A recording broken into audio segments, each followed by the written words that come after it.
But on day 25, a patient coordinator came to our room, the clipboard in hand, an administrative type.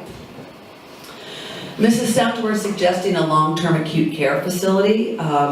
Please tell us which one you choose. We'd like to know by tomorrow morning. Excuse me? Yes, your son's being discharged.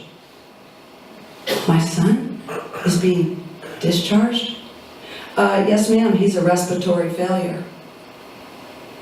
My son's not a failure. Yes, ma'am, it says right here he's a respiratory failure and we need to move him and you need to decide the long-term acute care facility. I didn't know. I'd never heard that term before. So I got back on the phone and I got on the internet. And these are places where people go to die. And my son was not ever going to be in a place where people go to die. You know, Christopher Reeve, whom we all know, he died of a bed sore.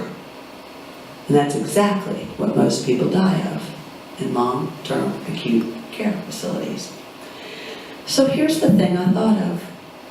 There was no one there to be a patient advocate. You know, hospitals will say they are patient-centered, which is really astounding to me.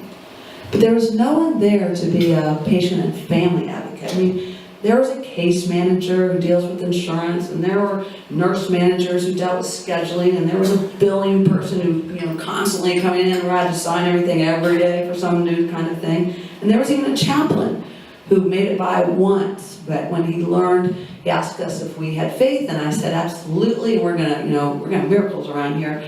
I never saw him again. I guess he thought he wasn't needed or something. But I think about it. What if we, as mediators, what if we did like mediator on call for these kinds of real crisis things, matters in hospitals when families can't think clearly for themselves? I just had the benefit of all those decades of being, I won't say comfortable, but being familiar with conflict and how it is to be able to look at things, look that tiger straight in the eye,